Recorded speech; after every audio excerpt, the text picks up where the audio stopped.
It's all interesting. It doesn't change what Trump did, what Trump said. That's in black and white in the transcript. That's the core of this thing. I'm not saying, hey, let's ignore the primary concern and focus on the secondary or tertiary concerns. I'm saying we can criticize and be concerned about and say there are questions that need to be answered on the primary concern involving the president, while also asking questions and digging into the stuff around the margins as well, the stuff around the edges, because it's not totally irrelevant to this. Just like I think we can also ask questions and look into the Bidens, which is not irrelevant. It's not some giant hacktastic betrayal to notice other elements and components of this story that aren't just about Trump, which seems to be the myopic and predictable media line of thinking on much of this. Not completely, right? Not monolithically, but that tends to be the way this thing is headed in the mainstream press. But on Schiff, going back to that, whistleblower going to him, given his reputation, I think suggests that maybe there was some partisanship at play. It certainly gives something of an impression of a partisan setup, which is what the Trump people are saying this all is. And then if in fact, and this is the biggest point for me, if in fact Adam Schiff did everything by the book, why did he mislead the American people when he was asked about this on MSNBC weeks ago? He was asked specifically about all this, and he denied at the time that he had access to the whistleblower, that he had had contact with the whistleblower, and he used, and I made this point yesterday, the royal we, and the Schiff team is now trying to kind of wriggle out of it, saying, well, he never specifically said there was no contact at all. He didn't individually have it, and we had not formally interviewed this person. That is spin. He left a distinct impression deliberately days and days ago that, oh, he knew nothing about this. This was not something that he was cooking up. It's not something that he knew about. And now he gave an interview to Huffington Post. I think they just call it HuffPo now. And Sam Stein saying, well, Schiff, he does regret that he wasn't more forthcoming about the extent of his knowledge. Meanwhile, Schiff's team is putting out statements saying, no, he was never misleading. He was perfectly clear the whole time. It seems like Schiff and his team are caught in between apologizing for misleading and pretending like they didn't mislead at all. Which again goes fundamentally to the problem with Adam Schiff, which is he's not serious and he can't be trusted. So if everything that he did was above board, what he could have said is, look, someone came to someone on my staff with a concern, and the regulations dictate that that person needed to go to the Inspector General. I never got any specifics. I never got this person's name. We sent them to the Inspector General. My team did. I never spoke to this person. I did not know what had happened. And he went to the Inspector General, and now we have these allegations corroborated largely by the transcript. That's what matters. I played it by the book. I looked at the regs, and we followed through. But that's not what Schiff said. Schiff pretended like he had nothing to do with any of this. So no, who, me? No.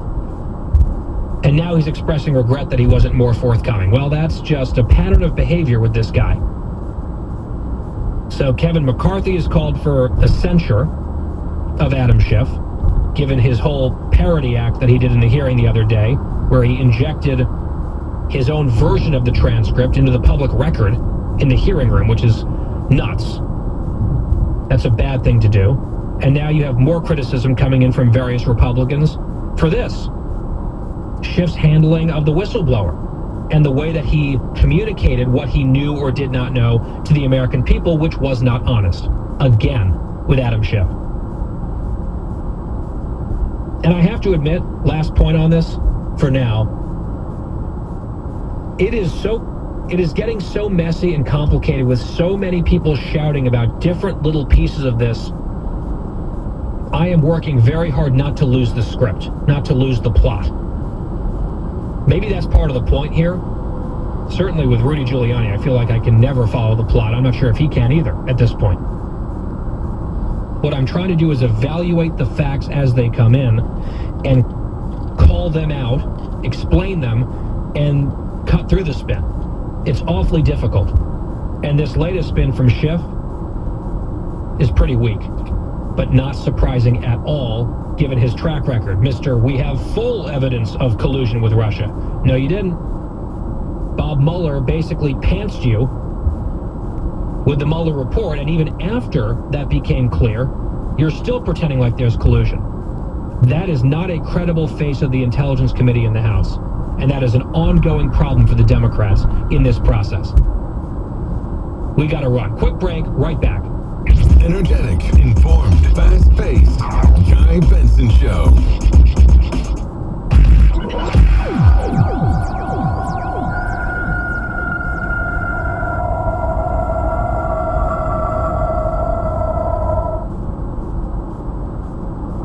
Fox News Radio on demand on the Fox News app. Download the app and just click listen. Plus, when you swipe left, you can listen to your favorite Fox News talk shows live. Wow, that's huge. Swipe right for the latest Fox News Radio newscasts on demand. Serious questions must be answered. I'm Dave Anthony. That's not all. Hear your favorite podcasts from Dana Perino, Bill Hemmer, Martha McCallum, Brett Baer, and many more.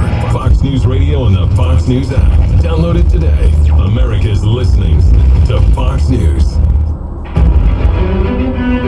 This is Fox on Justice. There are people who consider Edward Snowden a heroic whistleblower, and there are others who call him a traitor. Snowden, the one-time contractor for the National Security Agency, was and continues to be controversial for leaking details on U.S. espionage of allies and government data collection on millions of law-abiding Americans. Snowden has been living in Russia. He'd be arrested if he came here. He's been busy writing a book, and on the day it went on sale, the U.S. Justice Department filed a lawsuit. It says that Snowden's book violates his non-disclosure agreement, that as a government contractor, he needed to get approval before publishing a book. The Justice Department is not trying to stop the publication, but is demanding all of the money Snowden makes from the book. Snowden's lawyer says there are no secrets in the book, but Snowden, perhaps in a bid to gin up sales, tweeted, "This is the book the government doesn't want you to read." With Fox on Justice, Hank Weinblum, Fox News. From the historical audio archives of Fox News Talk. The nation's air traffic controllers went on strike on August 3rd, 1981, grounding about 7,000 daily flights. 3 days later, President Ronald Reagan took an unprecedented move to break the strike. He fired all 12,000 air traffic controllers in retaliation. Let me read the solemn oath taken by each of these employees. I am not participating in any strike against the government of the United States or any agency thereof. It is for this reason that I must tell those who fail to report for duty this morning they are in violation of the law, and if they do not report for work within 48 hours, they have forfeited their jobs and will be terminated.